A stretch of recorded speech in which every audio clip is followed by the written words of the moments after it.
Assalamualaikum warahmatullahi wabarakatuh. Perkenalkan, nama saya Suci Astuti, saya dari Manajemen Bisnis FHP. Nah, di sini saya akan menjelaskan tentang hakikat dan majas. Yang pertama, saya akan menjelaskan tentang hakikat. Apa itu hakikat? Hakikat itu adalah lafaz yang digunakan pada makna yang sesungguhnya. Contohnya itu dalam Quran surat Al-Baqarah ayat 58. Wa idz qulna dkhulu hadhil qaryah, yang artinya, dan ketika kami katakan masuklah kalian ke kampung itu. Sementara kalau majas itu lafaz yang digunakan bukan pada makna yang sesungguhnya. Contohnya pada Quran surat Yusuf ayat 82.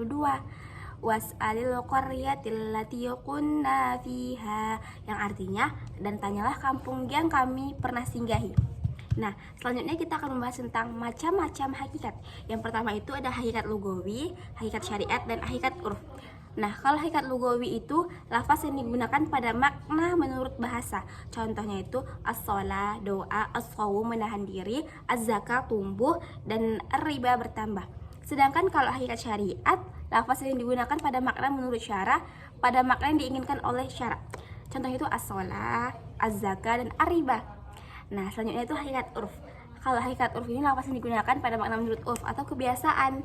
Nah, contohnya itu pada Quran surat An-Naml ayat 82. Jadi, contoh dari makna lugawi itu seperti hewan melata. Tapi kalau contoh dari makna urf itu hewan berkaki empat atau kendaraan.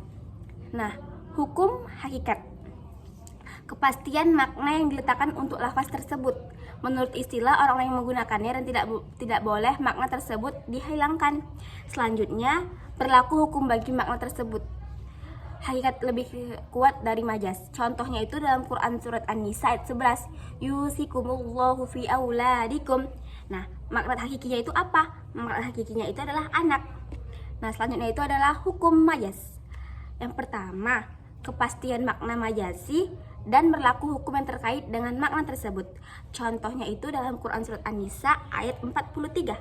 Nah, makna hakikinya itu tempat yang rendah, sedangkan makna majasinya itu adalah hadas kecil. Nah, yang kedua adalah tidak berpindah ke majas jika makna hakiki mungkin. Contohnya itu dalam Quran surat An-Nisa ayat 11. Yusikumullahu fi auladikum. Makna hakikinya itu adalah anak, sedangkan makna majasinya itu adalah cucu. Hukum yang berlaku, ketetapan wasiat untuk anak, jika tidak ada maka untuk cucu. Selanjutnya itu syarat berpindah dari makna hakiki ke makna majasi. Apa sih syaratnya? Yang pertama, terdapat alaqoh antara hakikah dan majah. Alaqoh itu artinya adalah makna yang terdapat pada makna asli dari lafaz tersebut dan terdapat pula pada makna kiasan. Terdapat karinah yang menghalangi makna hakiki. Apa sih yang dimaksud dengan karinah itu? Karinah itu adalah sebuah tanda yang bisa menunjukkan bahwa makna yang hakiki bagi lafaz tersebut tidak diinginkan oleh pembicara, akan tetapi yang diinginkan oleh makna majasi. Contohnya itu dalam Quran surat Al-Hijr ayat 99. Nah, sekarang kita akan membahas tentang syarih dan kinayah. Apa sih syarih itu?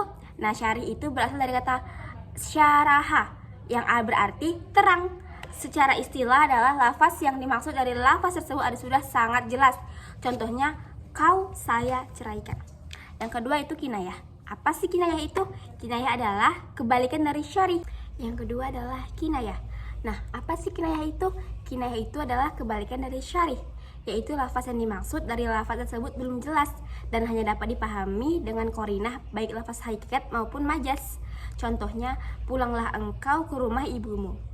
Nah, sekarang kita akan membahas tentang macam-macam syarih. Yang pertama itu ada syarih hakikoh. Yang kedua itu ada syarih majas. Nah, kalau syarih hakikoh itu ucapannya itu jelas tanpa terhalangi sehingga dipahami semua orang.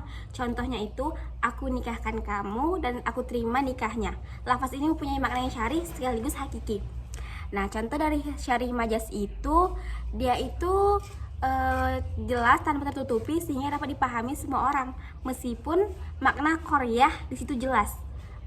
Contohnya itu dalam Quran surat Yusuf ayat 82.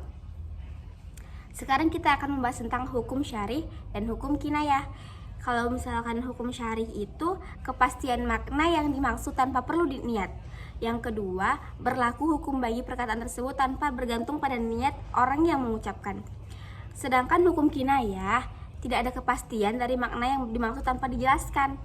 Tidak berlaku hukum bagi perkataan tersebut jika tidak diniatkan oleh seseorang yang mengucapkannya. Nah, sekarang kita akan membahas tentang syari dan kinayah. Kalau syari itu maksud yang dituju itu langsung bisa dipahami. Kalau kinayah maksud yang dituju itu butuh dengan analisa dan qarinah. Kalau syari hanya memiliki satu maksud, sedangkan kalau kinayah memiliki lebih dari satu maksud. Nah, syari sendiri ketentuannya langsung berlaku ketika diucapkan, meskipun tidak diketahui ada niatnya. Sedangkan kalau kinayah ketentuannya belum berlaku sebelum diketahui niat dari yang mengucapkannya. Terima kasih. Assalamualaikum warahmatullahi wabarakatuh.